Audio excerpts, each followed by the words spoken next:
Hello, everybody. It's been a week in which Love Island's Molly May sent the left into disrepair. Everyone in the world quit their jobs. Keanu confused everyone again. And we started a new show. Welcome to the Lager and Ideology podcast, everybody. Ruben, how are you and what are you drinking this evening? I'm all right. I'm drinking these Hansa lagers. I don't know what Fat Öl actually means. I think Fat is referring to how it was made, but I still don't know what that means because to me, lager is lager. It's lager. That's it. It's lager. Well, I mean, you're coming to us from Trondheim, Ruben. Yeah. And this is the staple lager of the Trondheim region, or what? I don't think so. I think Hansa is just all over the place. They do have one here called Dals, but this is cheaper. So. But is this a bourgeois lager or the cheapest you can get? No, this is cheaper. This one's slightly. I've got two that are like pretty. This is really quite cheap for Norway. The Hansa Pilsner, and then this other one that I've got is like slightly more expensive. And I just bought it because I wanted to have some cans that were green and some cans that were blue. There was nothing else. Perfectly reasonable.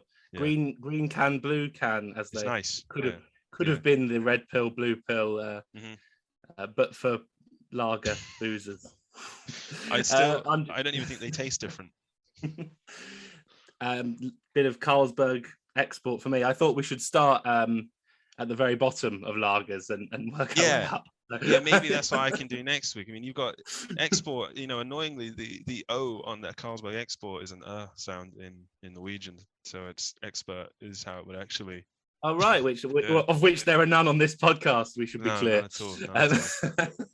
Export, but not experts. Yeah. All right. Well, listen. Let's talk about what the show is, but let's talk about what the show is going to be. And so basically, the idea is that what we're going to do is just chat really about every week. We'll be releasing these on Fridays, and talking about 4 topics and drinking 4 beers.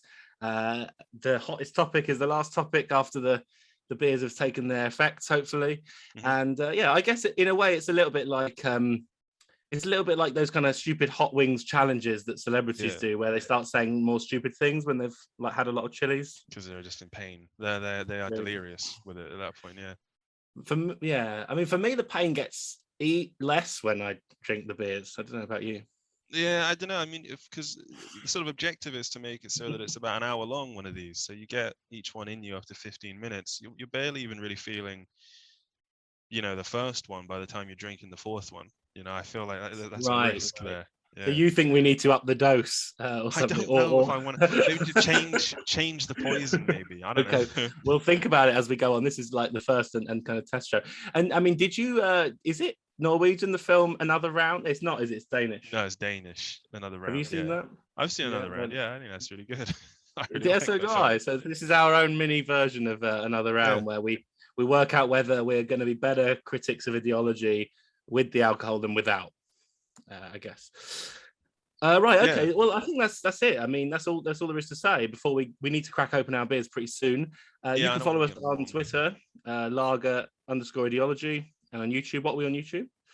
Just Lager and Ideology. There'll be links to anything. I mean, if you're listening to this, then you probably found it on one of the 2 places we've just said anyway. So, but there'll be links anyway to Yeah, and why I was going there is to tell us what to talk about next week. So we want to catch the sort of topics of the week. So tweet us, comment on the YouTube, and tell us what to talk about next week. Should we crack open our beers and get on with it for this one? Yeah, I mean, I've been thinking about these beers since I bought them last week. They've been in the fridge getting a 4-5 day chill on. So yeah, well, I've been excited about I think we need to take a big swig so that it starts affecting us quickly. Yeah.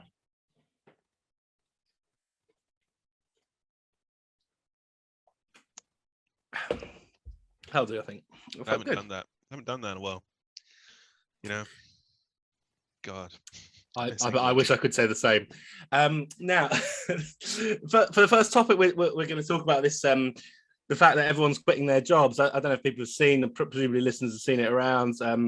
That basically more people have quit their jobs in the last. It's been tagged the Great Resignation. More people quit their jobs last year than in any other subsequent year since records began. We've also had some funny people weighing in on Labour and Labour rights, including Molly May from Love Island and Jake Paul, which we're going to come to.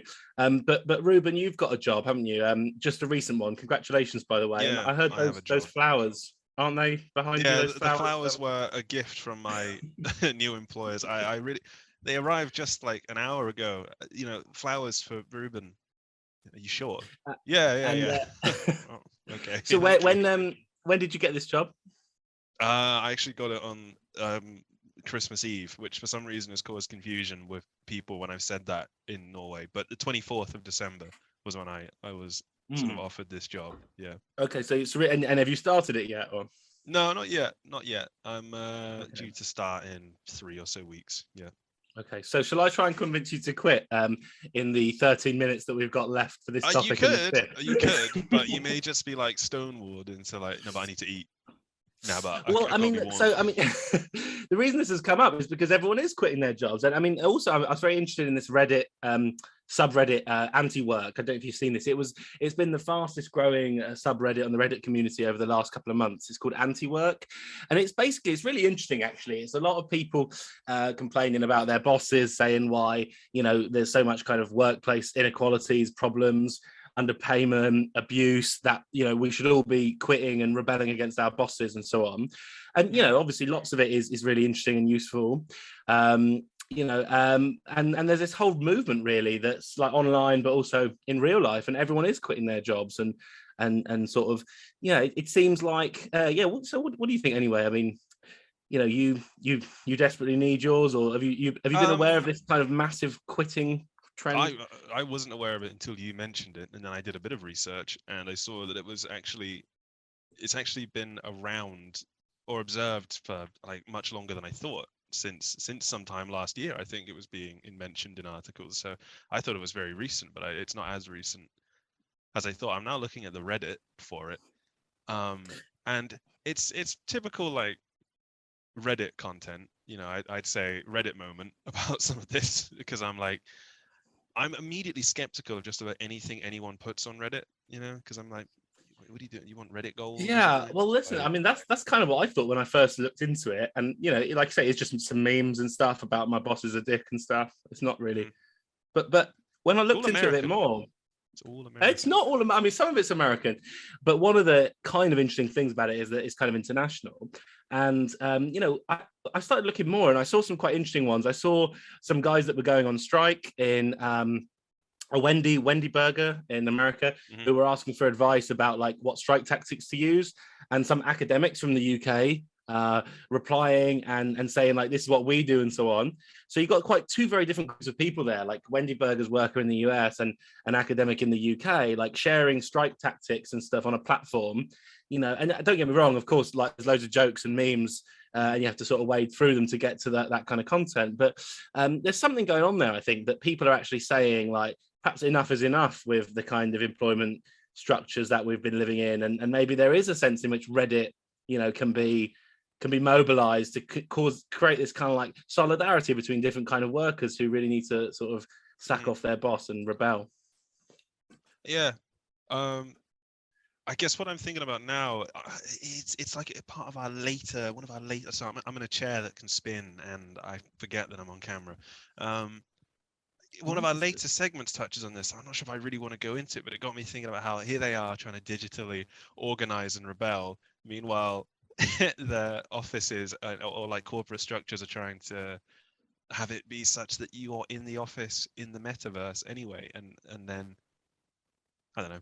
I mean, we definitely, yeah, right. I mean, I think that's a good point. I mean, and we'll come to it on beer 3. Yeah, I don't want to like, yeah, I don't want to spoil it too soon. You're right that like, what does this mean? I think what you're saying really, if I've got this right, is you quit your job and what do? You spend the rest of your time instead on a platform that's owned by a corporation like Facebook or and making money for them. So all this, and this is also my point about that when there was a year or so or two ago, there was like a lot of talk about universal basic income, like basically this idea that everyone should get paid this kind of baseline amount of money, and then that would just be the amount you got whether you worked or not, and so everyone could do what they kind of wanted. Some would work and supplement their income. Others would just live on this basic income that came from the state. And, you know, one of the interesting things there was that Andrew Yang, this kind of tech guy who ran for president, he didn't get any votes, but he ran for president in the last US election. He supported this as well. And, you know, Mark Zuckerberg had said positive things about universal basic income. And obviously, Mark Zuckerberg would want everyone to get a universal basic income, because then all of their time would be freed up to spend time on his platform, generating money for this 1% of capitalists in Silicon Valley who take all that money from us and monetize our labor and make us work for free for them. I suppose that's my take. Yeah, I mean, I'm just trying to think of something to sort of add to it, you know, because it is. I was just thinking about it then. I wasn't even thinking, because usually you listen to people and you're trying to think of your response. I wasn't even thinking of my response. I was just like, yeah, Silicon Valley, maybe an earthquake or something would be good there. I don't know. That's kind of, because I saw a joke about that. I was like, can't we just manifest an earthquake through Silicon Valley soon? Everyone, can we just do that? I mean, but I think you know, I think it's you know, in a way you got me onto the right sort of thought, because it's all very well saying how fantastic and subversive it is to rebel against your bosses and quit your job, but what actually will you then be doing? Yeah, you know, are you then going to be is that because you're going to be doing loads of precarious work on YouTube, the kind of work that this podcast is? Precarious work on just doing gig work all the time. I do want what is the grand scheme? What is the plan after that? Because, you know, I've only just sort of entered no, I don't know, full-time work in a job that I kind of want to have, you know, let's say that, you know, it's well, everyone thinks that before they've started. I mean, yeah, well, you know, I mean, full-time work in a job I want to have. I'm going to just leave it there, whatever. That's my phrasing. I'm sticking with it. And I can't imagine what I would do otherwise, because I've done a lot of the otherwise, and to be honest, it's really boring. You know, and I've read articles and seen headlines, and I see lots of headlines and read lots of articles, and I'm not hugely influenced by all of it. But it was some study linked too much free time to lower self, you know, lower feelings of happiness, you know, a lower sense of happiness, and I can certainly, you know, attest to that. So I do think, what would I want to do instead of a job? I mean, I guess in Norway it might be a bit different, because it's quite, you know, as a worker, you were quite protected here. You know, I mean, you would be hard pressed, I think, here to be expected to work more than, say, 8 hours, or be expected to work lots of extra time. You're quite well protected, is my understanding, in this country. So we're seeing two quite great extremes, because I'm seeing the Great Resignation in like the US, which is just like fucking total chaos as a nation, and that's not even like a criticism. I'm just that's the US. It is chaos. That's my observation of it. And then Norway, which is actually quite buttoned up, you know, or buttoned down. I'm not sure what the expression is, but whichever one. I think both are the same. So I think that's. I don't know what they would. What would I want to do instead? You know, because I've done a lot of, like I said, I've done a lot of instead. I think this is. I mean, I actually think our collective hot take on anti-work is pretty strong. That like this gets celebrated as like you know, rebelling against the powers that be, but it actually might end up being more people deciding to do podcasts like this instead of, you know, their actual. So what you get is less job security, less of the Norwegian and more of the American chaos. And I wonder if that's actually right. You initially said that you'd noticed that it was mostly American on the anti-work subreddit, and that's also kind of telling in that sense that, you know, is this a movement that seems like radical, anti-bosses, whatever, but is actually dragging us more towards American chaos than Norwegian you know, human rights? You know? Because just about like every single American left-wing, quote unquote, movement is not really like what Europe characterizes as left wing. You know, it's like this American sense, American liberalism, which is just, you know, we're kind of looking at like, that's not quite what we were getting at, guys. But yeah, I mean, since we've got 4 minutes for this topic, I want to talk about these celebrities, because it really sort of splashed. Where I mean, you got to tell me what happened with Jake Paul, because this is not my I didn't know about that, but it seems like almost a counterpart to what this Love Island star Molly May had done. I mean, it was the one season of Love Island that I really got into, actually. So when I saw this, I was like, oh, Molly May, you know, and you know, she basically delivered this kind of, she'd been interviewed and she basically said, everyone's got 24 hours in a day. Yeah, whether you're working class, whether you're rich, whether you're privileged, whether you're not privileged, and you just got to use your 24 hours, work hard. You know, it sounded like Margaret Thatcher, to be honest. But what interested me was not how wrong it was, because, you know, I don't expect her to have any particularly sort of socialist or fair, ethical, political agenda whatsoever. But Twitter kind of exploded, like vilifying this kind of, you know, reality TV star for having the wrong political opinion.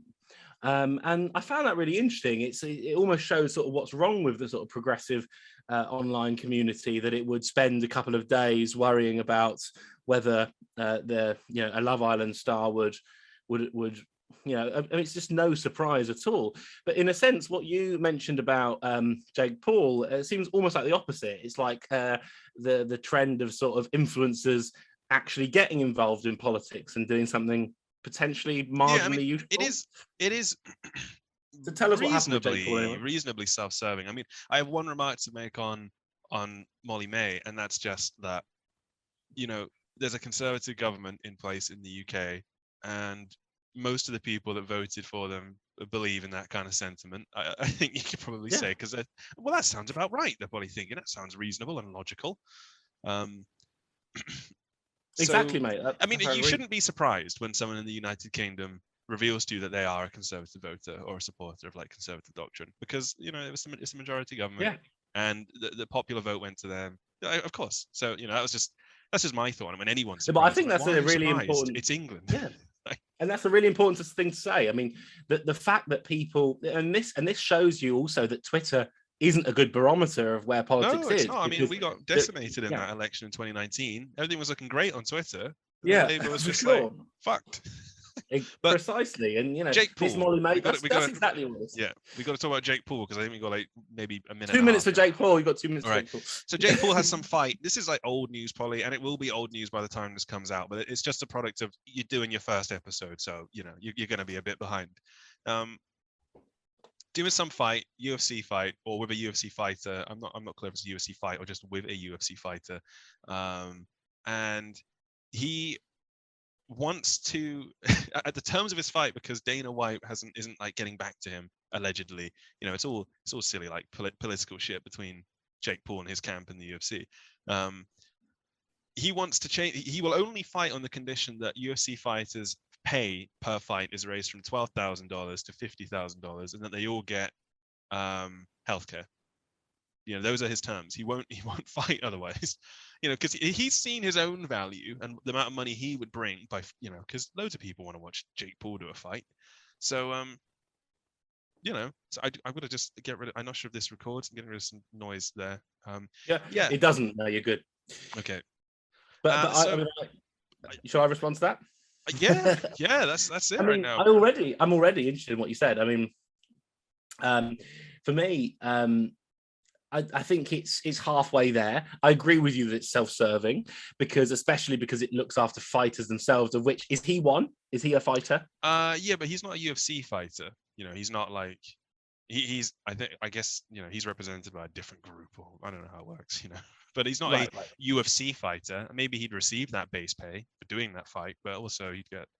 Is one way he gets loads of money from the box office. Right. So he's somebody participating in those things, but yeah, as you say, as a Logan Paul, as a YouTuber, but then you know, so I suppose it's nice in that sense, isn't it? That he's gonna take some freelance extra work in an industry that he doesn't usually work in, and he's still nonetheless thought about unionizing and, you know, sorting out the terms for the people that are in that industry. Mm-hmm. Now that's half the way there, but the problem for me about this is that it only looks after the sort of celebrities who are actually fighting there. Like, what about everyone else who's employed by the industry? If you think about a UFC fight, like, what about the whole structure of things that happen there? Like, there's the medical staff, there's the people who sell, who do, there's the bouncers, there's like the people who sell tickets and merchandise in the event. Like, you know, do we only care about like checking the conditions are right for these big name people that we can recognize as names, or do we want to like check the conditions are right for like how the whole event is run and all the different people that are employed? Yeah, I mean, I don't know obviously the ins and outs of like the UFC. I mean, I guess in football there's probably, you would think the staff are paid reasonably well in a football stadium. You know, you don't hear I many mean, it's a good complaints coming from that. comparison. We're probably meant to end this subject soon, We but are, it's yeah. We've got fine. 1 minute. It's fine. It's fine.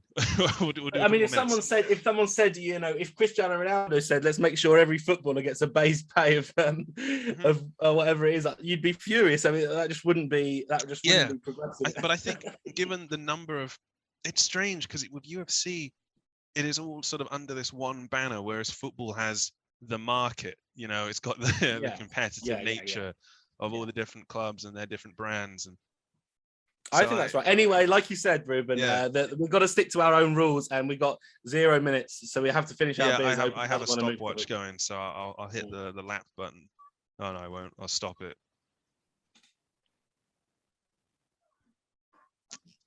Okay, I'm done. There's one beer. I can't crush my cans for dramatic effect because we actually need them whole for recycling here. You get a couple of crones back for each one you take back.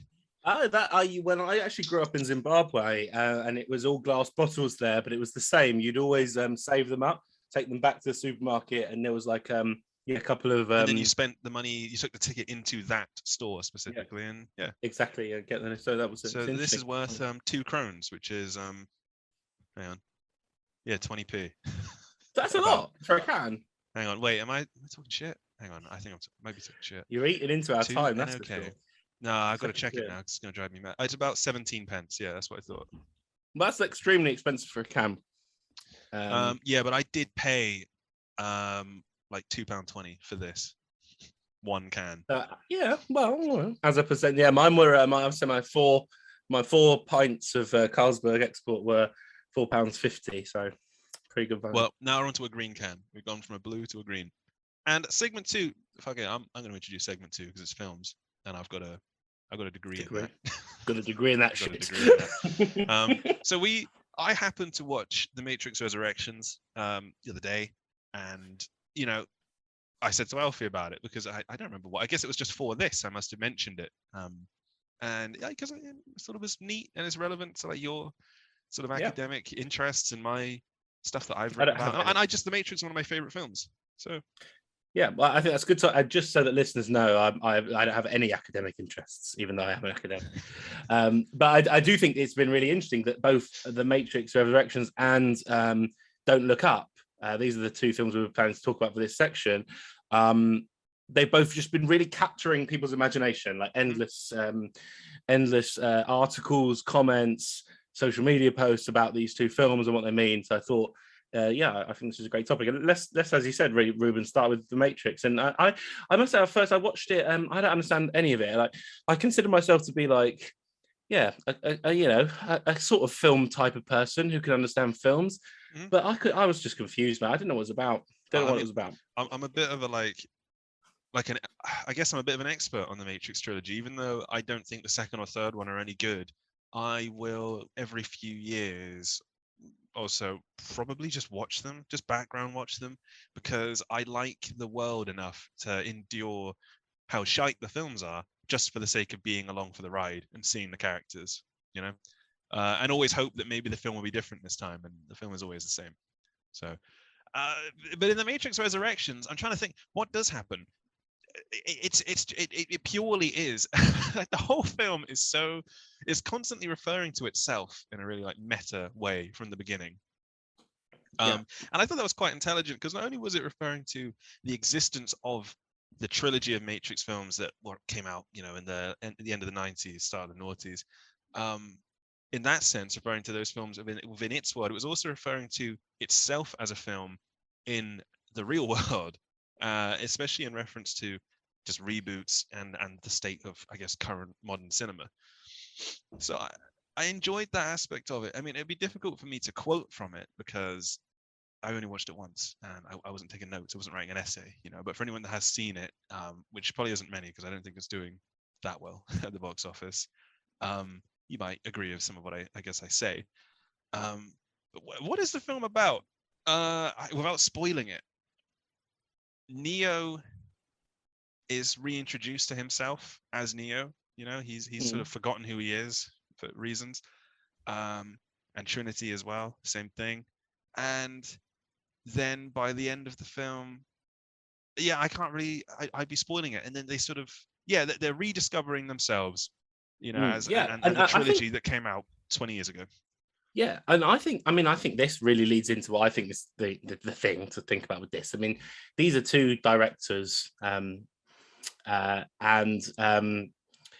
both trans women who are sisters, aren't they? Yeah, I think Um, only one of them came back for this film. I don't think yeah, the other that's one. right. That's right. Is it That's Lana? right. Who? Yeah, that's right. And she'd spoken about it, and I'd discussed this with some friends over Christmas and so on. She'd spoken about it as in the terms of like she described those other films, the older Matrix films, as in trans communities people talk about being an egg sometimes, which is like referring to like when you're you are going to transition or the transitioning is a possibility, but you haven't yet realized yourself.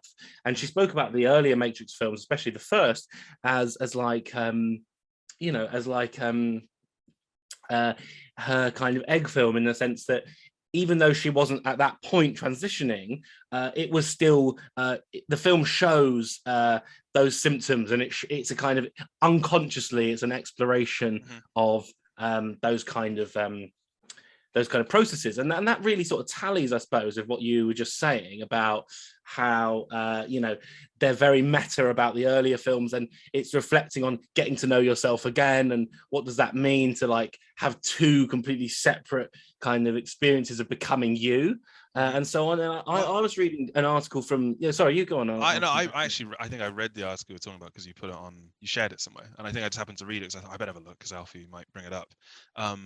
But yeah, right. This is by I mean, Mackenzie Walk. they did recast a few people. I guess in some cases it's for story reasons. For in other cases it was because the actor couldn't do it because of scheduling, and that's how it was.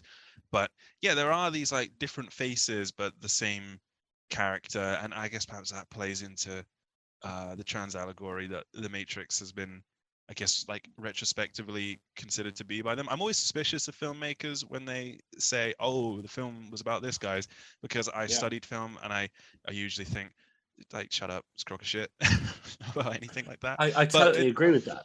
But I'm not gonna like shit all over it or anything, because I'm like, yeah, these directors, the Wachowski sisters, seem very committed to what their take on those films now. So like, whatever, and I just don't care enough, because it's like, we'll never know whether that's what they thought it was at the time.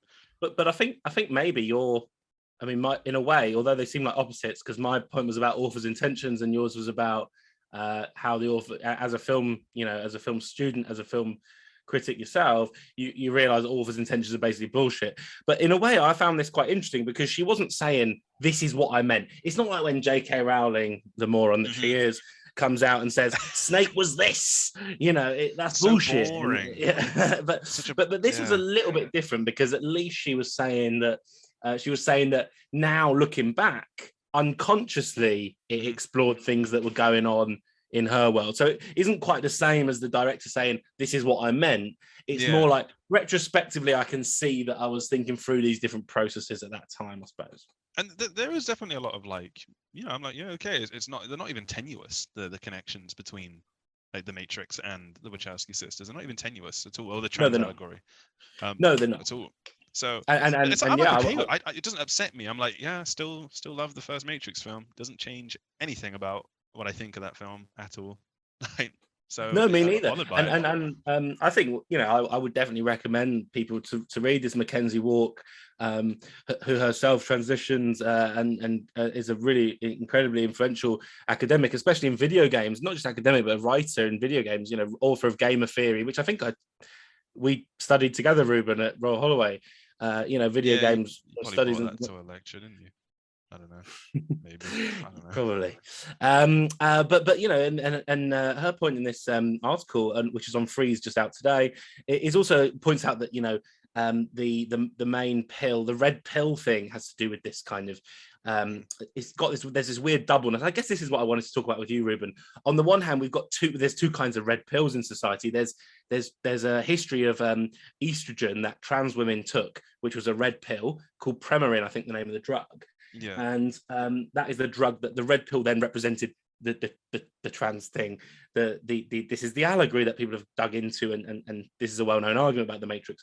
But on the other hand, there's another kind of red pilling, isn't there, that's really prominent in our society, that is the kind of far right's kind of red pill movement, which is also kind of Matrix based. And so how to negotiate, then this is what's great about Mackenzie Walk's article, but also how to negotiate this problem, that on the one hand there's this kind of trans argument that is saying that this red pill represents, this kind of transitional movement. But then there's also this really quite, really mad community of red pilling. I'm really interested in this kind of stuff, the way that the far right sees itself, and QAnon and things like that, communities that see themselves as opting out of reality and seeing the truth and what that means and stuff.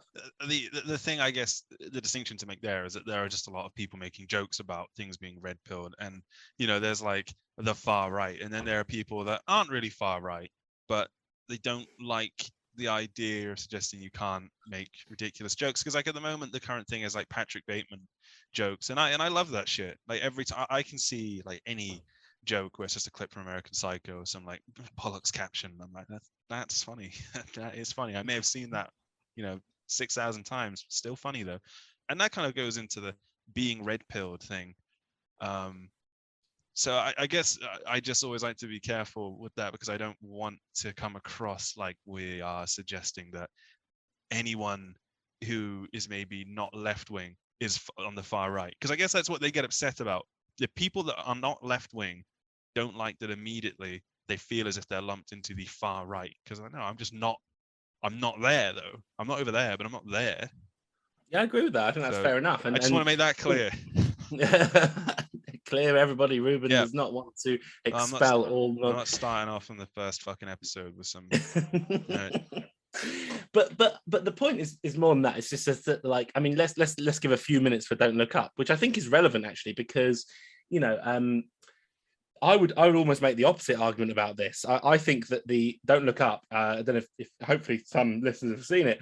I think it's way too anti-Trump and too anti-red pill, and I really disliked it for that reason. The basic story of this film is that the mainstream media is evil, which I initially thought, yes, this was something, that is valid, that obviously Trump was well known for saying, but it's very obvious, it's full of symbolism. In some way, it is the opposite of the Matrix Resurrections, in the sense that it's really encouraging you just to see it as what it is. We've got Jonah Hill playing Trump's son.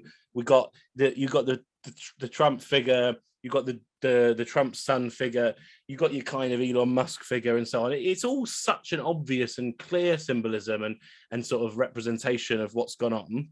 And I personally find it offensive. I don't think it's left wing. I think it's normative. I think it's basically celebrating. It's basically saying idiots in the White House. Look at these idiots that were in the White House, and it's encouraging you to think, thank God these idiots are out. Yeah, in favor of, and I guess this goes back to what I was talking about the idea of the American brand of liberalism, or the American liberal. Americans are liberals. They'll say that, and they mean the left wing in America, which isn't particularly left wing. They just use the word liberal, which politically, like, liberalism, or I guess libertarianism, are two different things, but they're not the left wing necessarily. So I agree with that, and I think, go on. It just, in regards to the film, though, I was thinking about that article written by Mackenzie. I've forgotten her surname. Mackenzie Walk, yeah, where she refers to take one pill is to also take both pills, because you have to acknowledge the existence of both in the world of the Matrix. By taking the red pill, you're still taking the blue pill because you still know about it, right? Regardless or something. I think is what maybe because I did read it, but that's right. No, that's right. Yeah, and it just got me thinking about, like, Don't Look Up is forcing you to like pretend that there's no other take. This is it. We're going to present it to you here. There's no ambiguity here. There's nothing to infer. Films are too fucking long. Films are too fucking long. I watched 1 hour of Don't Look Up. I must say I struggled through it. And I found it very obvious and too long.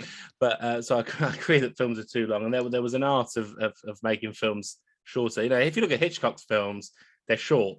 Anyway, but that's not the sort of thing to talk about on the last minute of the second topic. They are too fucking long. But I think there's something in this. I think there's something in this, and it is our quick second beer conclusion is something like, Don't Look Up has been really heralded by the left, whereas the Matrix Revolutions has been kind of sort of it's dismissed or criticized. But actually, it is the more interesting film. And Don't Look Up is extremely Don't Look Up is platitudinal. the fucking Reddit meme with the two guys. One was like, the point behind themselves, like, it's that one. They'll know it. Anyone watching will know that. The meme of the two guys and the point behind themselves, like, look, guys, I'm a Redditor. Isn't this good? It's like that. That's Don't Look Up is that. Exactly, absolutely, and Don't Look Up. Right. Cringe. It's cringe. And it's anti-Trump in the worst possible. This is what I wanted to squeeze this in. I'm not. We're still good. We're still good. We got 40 seconds. That's fine. I've got 40 seconds. I can waste. You've actually got a bit longer because I started that too soon. Okay, well, I think that the problem with Don't Look Up is that it's anti-Trump, and don't get me wrong, I was anti-Trump, but I don't think it's useful to be anti-Trump now that things have gone back to normal, and very much normal, with a president like any other. It's really a shame to see mainstream Hollywood putting out a film which basically sort of seems to sort of, and I wouldn't quite. It's just being anti-Trump now is not the same as being anti-Trump at the time. Now it just feels so like. I mean, even after the first 6 months of his presidency, it was already getting boring. Orange Man said this, guys. Precisely, and I agree with people who said that the Trump election was a great opportunity for people to do things differently, and it's an opportunity that shouldn't be lost. But unfortunately, it is an opportunity that's been lost. We've returned to Joe Biden. We've got from Jeremy Corbyn to Keir Starmer. So we've really returned to normality. And I felt this movie was endorsing that return to normality and saying, thank God there's no idiots in the White House anymore. And my point is, the White House is full of idiots, and so is 10 Downing Street. It's just a really slow progression of raising what moderatism is to just make it worse and worse for everybody else. Just really slowly increase it, so just moderate becomes not very moderate, but you're just told enough times. Just moderate though, right? This is fair. This is a partisan effort. This is a bipartisan effort, is it? Okay. So we're saying with our last sip that Matrix, Don't Look Up, no. Yeah. Don't Look Up is a 2 out of 5. There you go. 2 out of 10, maybe. It was reasonably competently made. Yeah, I'm having a third. My stomach hurts. All of a sudden, I'm getting a weird cramp feeling in the lower right kind of abdomen. I don't know what. I feel surprisingly unwell, actually. Because this is what I said. You sink a liter of beer in 29 minutes or something. It's gonna happen. I think you were wrong about the fact that it wouldn't hit us quick enough. After the first one, I was immediately I'm socially lubricated right now. I'm feeling that. So we both had fair points. Anyway, right. So what we're going to do with this third topic is think about the metaverse. I mean, in a sense, this isn't a new topic, but we were, as Ruben said before, this is our first, so we're perhaps talking about 2 weeks when we should be talking about one. And from now on, we'll be focused on the weekly events. But on New Year's Eve, we were pretty interested. We're both Ruben and I are massive gamers, and so there will always be there will always be a video games element to our show. Yeah, we will always have that, and this is our bit that's part of that. And we read this letter from Square Enix, basically wishing everyone a happy New Year. So we're going to talk about the metaverse, which was mentioned, in this letter, and then we're going to, talk about video games and so on that have been in the news this week. So, Ruben, you read this letter closer than I did.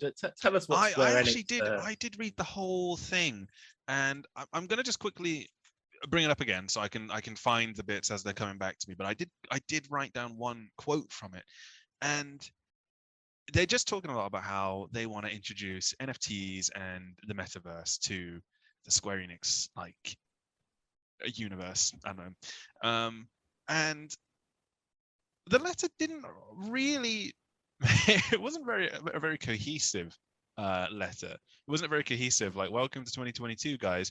In fact, it was very confusing, and maybe that's appropriate considering it's a letter about NFTs and the little guy's connection to them, which is it's confusing. But what I took away from it mostly was that it was very out of touch and quite tone deaf, maybe innocently so. because I know that Square Enix, they're not really the most. They don't really strike me as the most up to date on what gamers are thinking or feeling in terms of like No, big and that would publishers. make sense, wouldn't it? Because they've got a long history, Square Enix, of being like part of yeah, they've struck the money pretty early on, and they've lasted a very long time. So they're not an emergent company that's in touch No, with what gamers and games communities are thinking right now. They're a historical company. and like you can actually say that for a few of the big Japanese names in gaming, versus like the biggest alternative, which is Microsoft, which is where I'll get to that in a sec. You know, because Sony, they always seem a bit like out of touch in terms of like pricing and what people kind of want to do. I don't know. They always strike me as a bit behind, in terms of certain things. You know, not all things, but yeah, I've got nothing to substantiate that claim with.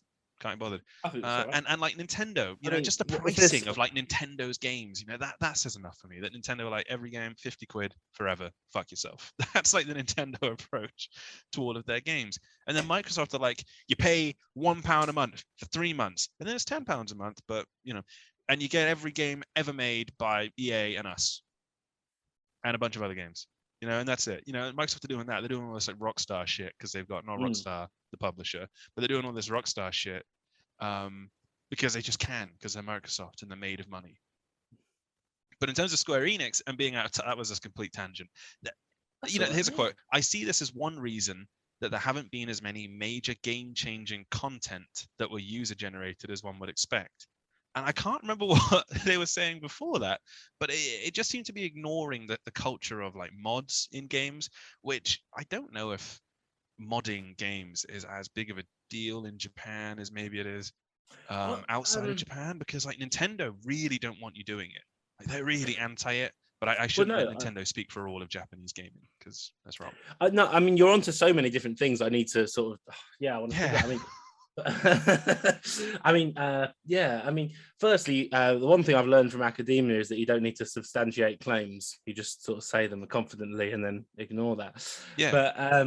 But you know, in the case of Nintendo and modding, you know, it's really interesting because modding communities connect to like hacker communities, and they connect to like what were originally quite subversive kind of gamer communities, which were like, let's hack and use these games in different ways. But then like what's happened more recently is like games developers knowing how to put the users to work for free. So this actually goes back to what we were saying in the first beer about like, you know, precarious work and formally paid and fully supported work, because you know, you get a load of people, for example, who would have been potential modders or whatever, working on Counter-Strike map development or whatever. And these people are all working for free, building maps on Counter-Strike or whatever. So there's something really odd going on where, you know, you basically, you quit your job in the Great Resignation, 2 beers later, you've started building maps in Counter-Strike, and all that money that you're making by building maps is going towards the Counter-Strike community instead of going to you, instead of you being paid for your labor. But then I also think, anyway, that's one thing, that's my tangent, but also we've got to focus on this letter. Didn't it say welcome to something like the metaverse, and let's build, you know, got to go back to that. The metaverse, it opens on like, I'd like to begin by wishing everyone a happy new year. And then the metaverse are the first real words of right. So they must have a big. He claims that 2021 was dubbed the metaverse year. Now, I fucking disagree. I don't think anyone called it the fucking metaverse year. I think anyone in the fucking world called it the metaverse. Listen, if any of our listeners have dubbed this, please tell me. Please write in. I'm serious. Have you at Lager seen and Ideology. Yeah. Have you seen anywhere in like a publication, in a video, that someone's called 2021 the metaverse year? The metaverse year. Please, because I mean, this is a totally bizarre comment for so many reasons. Firstly, you know, the metaverse has not yet really started or even taken hold. And, you know, on top of that, like, who on earth would refer to 2021 as the metaverse year? So I wonder whether there's a funding deal. There's got to be a funding deal between, you know, Zuckerberg's boys and Square Enix, because otherwise they would never, you know, put that at the forefront of their New Year's letter. They just wouldn't. I knew what I was looking for, because I'm back on the article and I Control F and I've just typed the word play, because it was talking about the play to earn concept. and apparently that has people excited, play to earn. Right, Because as opposed to pay to play. as opposed to play to have fun, which is what they Yeah, then refer yeah. to in the next paragraph. And I see the play to earn concept that is people so excited as a prime example of this being like blockchain games, blah blah blah, blah, token economies, and being able to play like a self-sustaining game growth. That he links Look, having I a mean, token economy as the game then growing, and it's like, well, all that means is the game becomes more profitable, but that doesn't mean that the game gets more like content. That's not how that works. And even if you get money from it, playing to earn, like we see with this kind of thing all the time, it'll just go to like the worst people. Like, oh wow guys, NFTs, wow guys, crypto currencies, and then it'll just be like, you know, some dudes in like Russia buying every single RTX 3090, putting it in a shed in the middle of fucking nowhere, yeah, of and course it will. just mining some Listen, kind of coin. you're, you're, That's all you're, it'll be. It'll just be bots. yeah, Yeah. you're absolutely right. I mean, this is And then absolutely spot on. the next bit, I realized that some people who play to have fun and who currently form the majority of players have voiced their reservations towards these new trends, and understandably so. However, I believe that there will be a certain number of people whose motivation is to play to contribute. And that kind of feels like a backhanded remark against the play to have fun camp. Which is like myself. I just want to play video games because I like playing them. And it's like, well, if you're playing to have fun, you're not fucking playing to contribute, are you? You fucking cunt. All right, what are you doing? Oof, spicy. Yeah. It's what you get on the log. It's what you get on beer 3, guys. Beer 3 is where Real you'll bad start swear saying, words. yeah. Real my bad cheeks, swear words on beer 3, my cheeks go red as well, and I look awful. But yeah, on camera. exactly. So you were totally wrong about the way that this wouldn't affect us. Anyway, let's stick to the topic. I have a lot of things to say about that. Actually, I think it's really, really important. And this point you've come on to, Ruben, about. One last Come on, line I'm after just play. making No, fun. one last line after play to contribute, which you need. By which I mean to help make the game more exciting.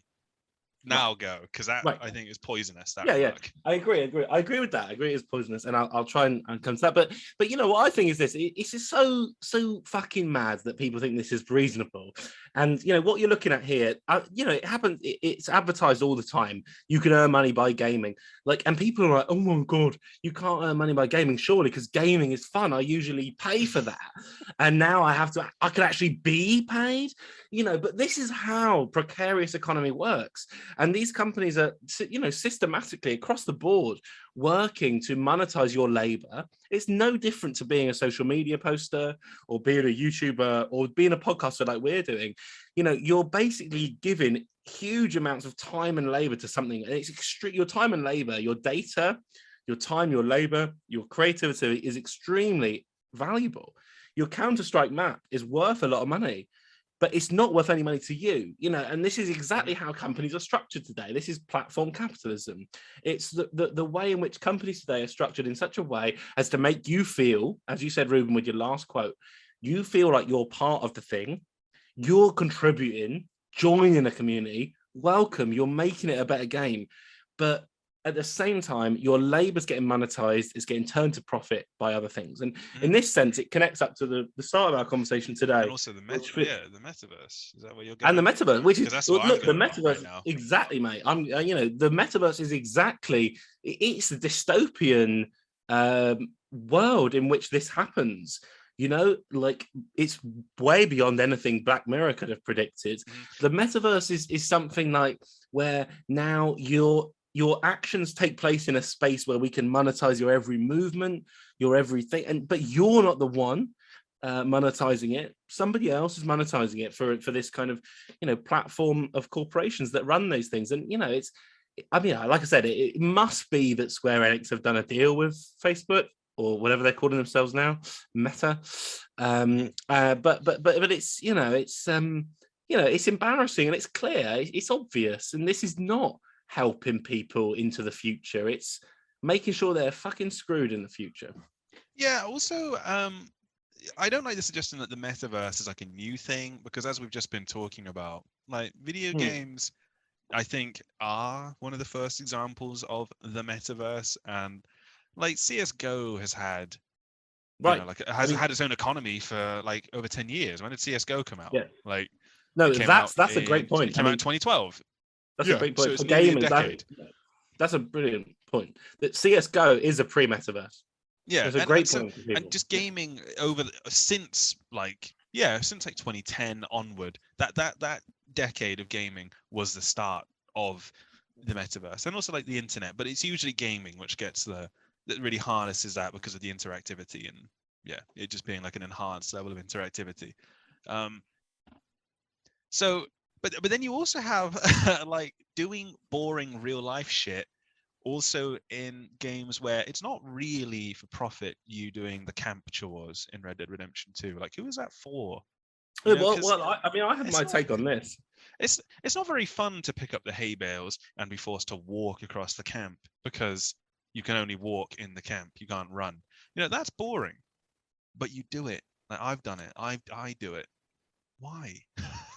I tell you why. Shall I tell you why? Go on then.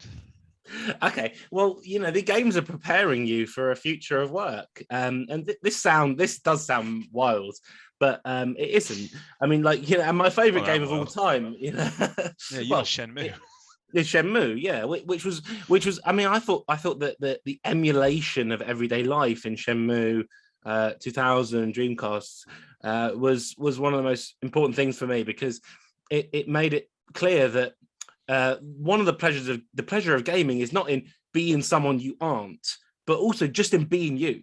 So, like, when you play a game like GTA, or when you play any game, even Mario, the pleasure is being someone you're not and experiencing their time. But at a certain point in history, and it's 2000s when it started, games started being, you can actually just be you, but in the game. Mm-hmm.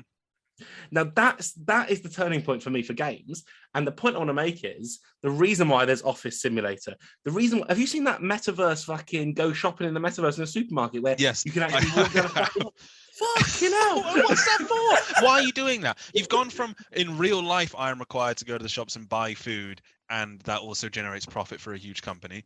Yeah, whatever. And then, but when you talk about evil companies, Tesco aren't really in the same fucking breath as Facebook. No, they're not. No, Tesco's all right.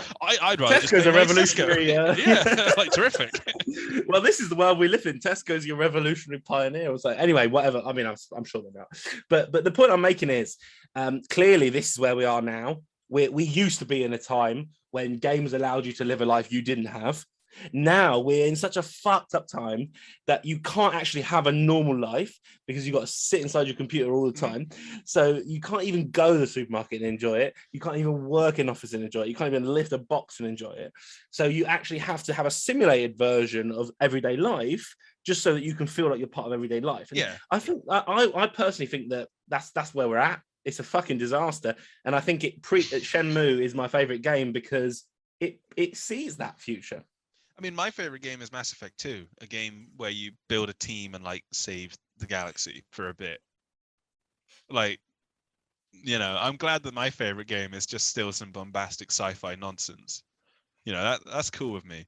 Red Dead Redemption 2, by the way, good game and all that. You play as a sad cowboy and his friends. Well, we can, at some point, patrons and long-term supporters can look forward to some gaming sessions on because we can't bog down the main podcast with gaming content, because it would just be well, no, every week. Maybe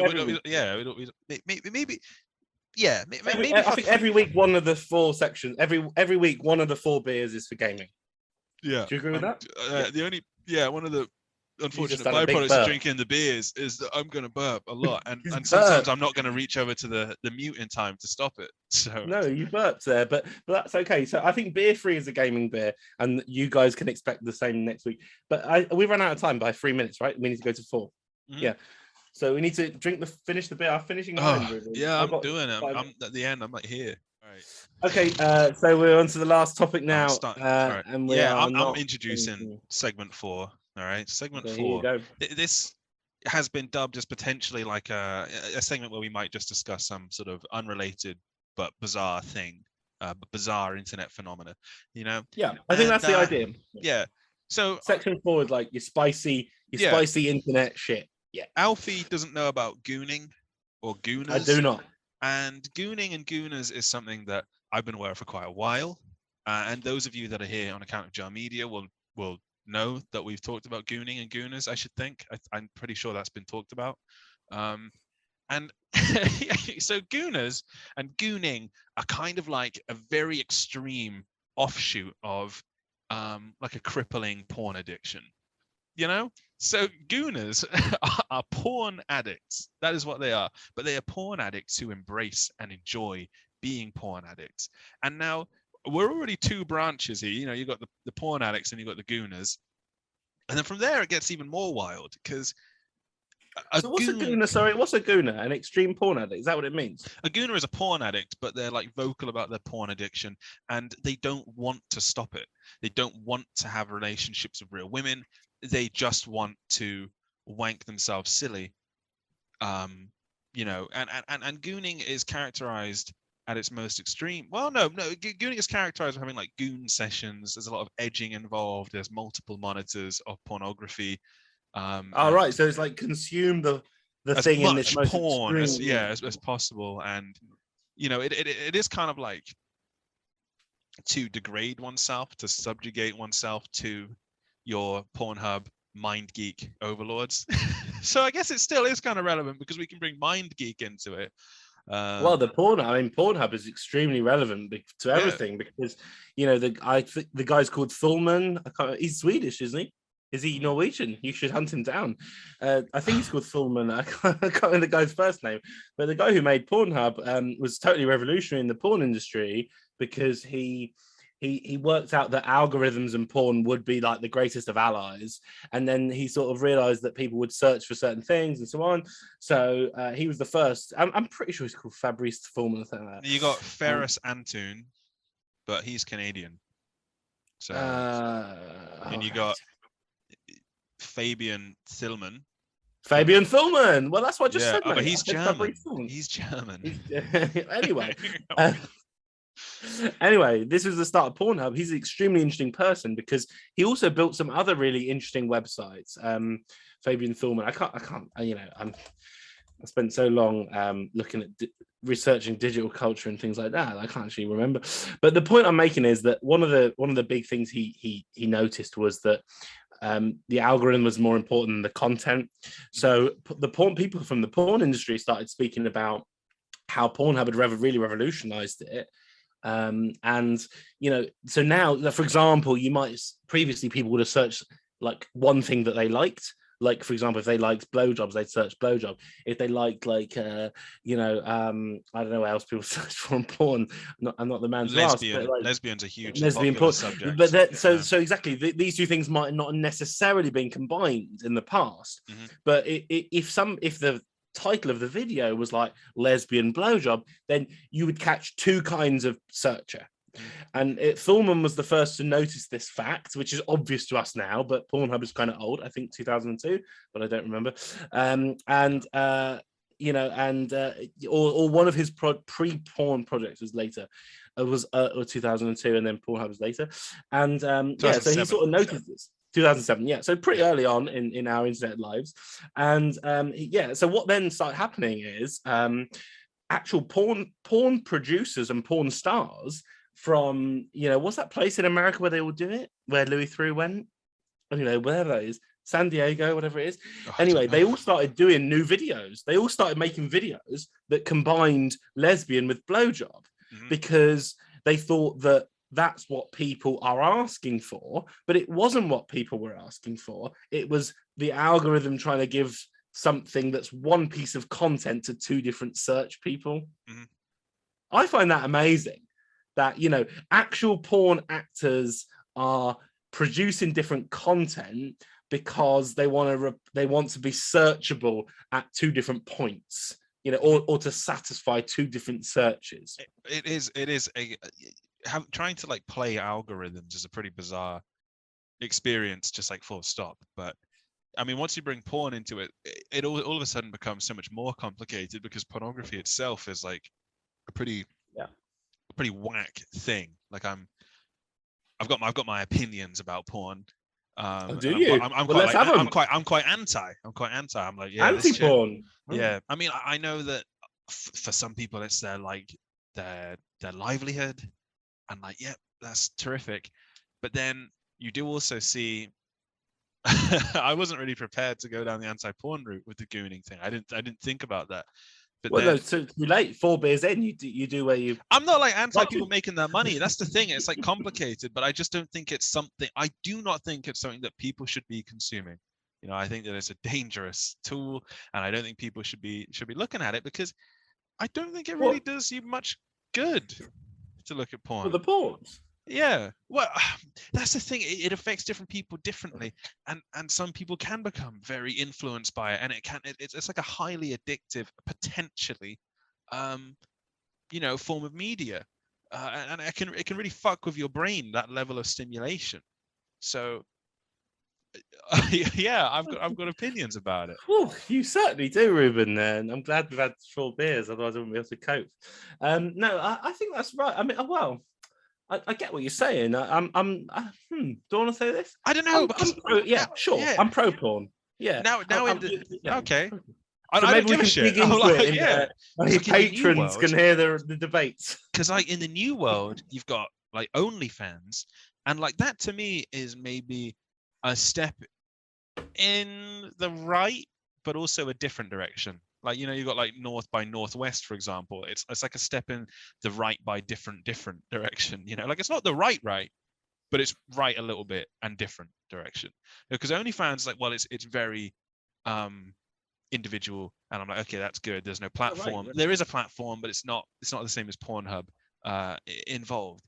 I'm like, that's great that people can make money like that. But then also it's like, but why? In some cases, say, because usually it's going to be women. Why has a woman then ended up in that position? Is that right that they should end up having to see that as their most feasible, recourse in terms of like making any money and not starving to death? So then I'm like, but on the terms of like men and their relationship to porn, I don't know. I just think that young men maybe shouldn't be exposed to it at such a young age. Shit like that. It's like it's unavoidable, but it can just do not good things to your brain.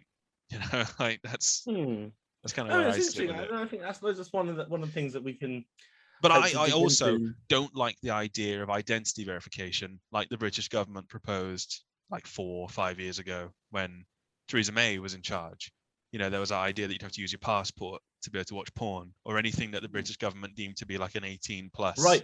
I mean, which I'm very against. I'm very against that because I'm like, no, the internet should remain the wild fucking West. I mean, it isn't anymore, but it is a little bit sometimes. I mean, look, those UK porn laws that were coming through there's a long history of them. I think the UK kind of changed its porn laws in May's government, but also previous to that as well. Those were awful. I mean, and of course, this kind of vilification of porn and stuff is mad. And it's a complicated industry that I think the point I'm making out, I'm no defender of pornography. I don't particularly use it myself, not that listeners need to know that, but the point I do think is important is that these people are workers, and this is where the debate it gets interesting, that the questions of unionizing sex workers and things like that is really important. And how do we go with this? I mean, clearly this precarious, I think it does in fact connect to all of the topics we've talked about in the previous beers, that like the question of great resignation is not that far apart from the gooners in a sense, because what the gooners do with their addiction is just feed these massive corporate platforms like the one Fabian Tillman made with Pornhub, and then that's their time. As you said, that's their time. You've not got a job anymore, you've got universal basic income, you just feed in Fabian Tillman's wallet. Yeah, you just goon. And then on the other hand, the other things we talked about, like the unionization, the idea of workers' rights, that runs right through to the porn industry and those kind of sex workers that are completely legitimate workers and so on. So in a certain weird sense, the 4th beer, which was supposed to be silly, kind of well, hang on, we've still got time. We still got a good like how much time do we have? 5 or 6 minutes. Yeah, that's good. I've got half a beer and lots to say. But with gooning anyway, because we strayed far away from that, but we can go back to this. But with gooning, because there's still more to say. It's more because it's already quite an extreme position, to be in, to be a gooner. There are also like Twitter accounts dedicated to kind of like real life role playing, as if you're in a world in which gooning is normal. and the world is like a porn obsessed world. But then I don't even know if the world isn't a porn obsessed world, because in some parts, yeah, it's, like America, for example, is characterized by quite a lot of places as being like a highly sexually charged Right. sort of society. Like it just, and for better or for worse. Yeah, come in. I come in quickly there. Yeah. I was reading this great book by Dominic Petman. It's called Peak Libido. It's about exactly this. It's so interesting that America and Japan are thought of as the most sexually charged communities. Japan is obsessed with sex, and America is obsessed with sex in very different ways. Like Japan and America is obsessed, but both of them apparently have some of the lowest rates of actual sex happening. Mm-hmm. So yeah, I found the that thought of sex is more enticing to them. It's like a, I don't know, it's the simulation of sex that is more enticing to them. I forget exactly. the terminology Yeah. because of like a simulacrum. Maybe it's a simulacrum. It's like the window of sex inside the greater window of real life. That is it. That's what they're more interested in. Yeah. I'm So glad anyway, I still carry got on. the word I didn't mean to simulacrum. interrupt you. No, I've got the word simulacrum great. still up there. I'm glad about But that's that. good. A bit of Baudrillard, mate. A bit of Baudrillard doesn't go amiss. Well, because the Matrix Resurrections has simulacrum. Yeah, right. The modal at the start. That's a Baudrillard is important for the Matrix, actually. Yeah. So all of these topics tied together in this. This is the beauty of our podcast, Ruben. But then there's also in gooning. It's huge. Like it is an internet thing. It has to be, and it's not just this like role playing, but you also get these memes. And I will, for anyone watching, flash the image. Maybe I'll censor it, but the text is "aspire to be less," and it's just a close up of just some boobs, just some tits in a bikini. That's it, and that's it. That's the image. Aspire to be less. It's about this self-degradation. The practice of gooning is to degrade oneself willingly and to enjoy it. And it is, I guess, then we go back to degrading oneself to your corporate masters or some shit as well. Not only, not only just the breasts that you want to look at, but also your corporate masters. I think that's a good point, and or maybe to the incel movement and to the kind of idea of identifying as degraded. In this kind of way, being a symptom of different kinds of corporate and sexual politics and so on. But I think the gooning topic was a good one, and I don't know how many minutes have we?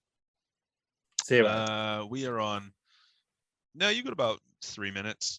3. That's all right. I'll say a lot of 3.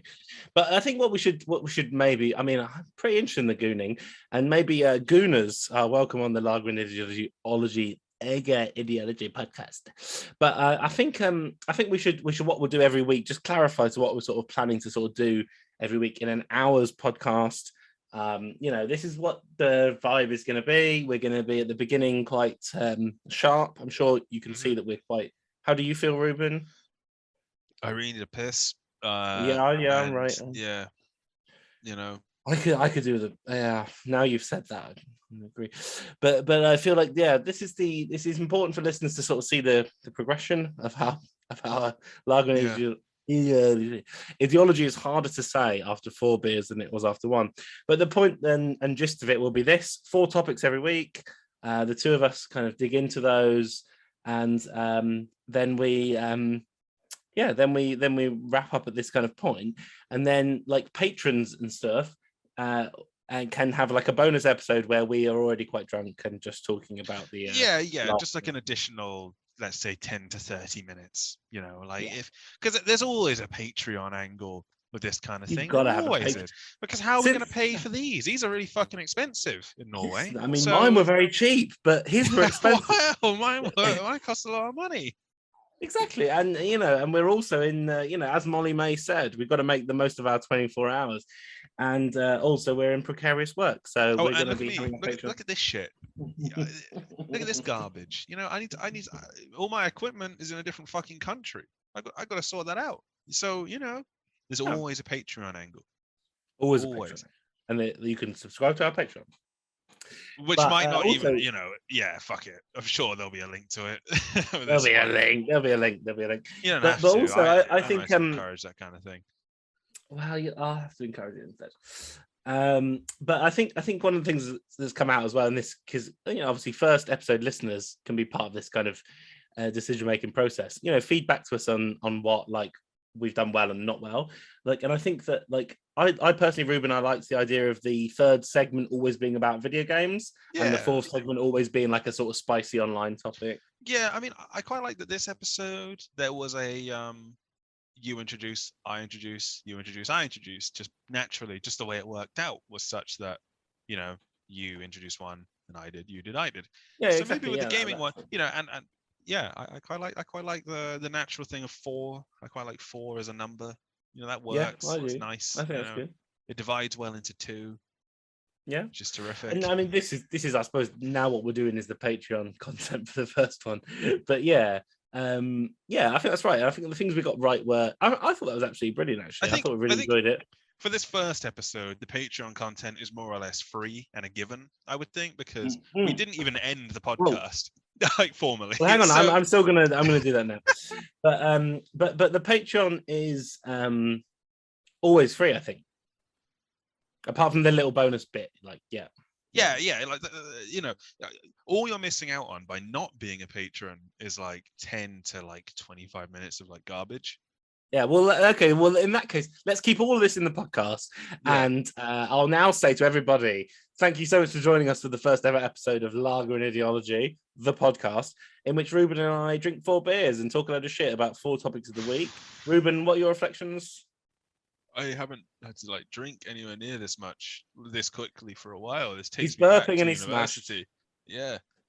Right. He's drinking his beer, he's burping, he's smashed. But good night, everybody. Welcome, and please join us. Join us on Twitter, join us on YouTube. We are Ruben and Alfie. We're doing this every week. Episodes on Friday. Subscribe, follow the Lager and Ideology podcast. And I'm sure you'll have a good time next week. Yeah. And tweet, Yeah.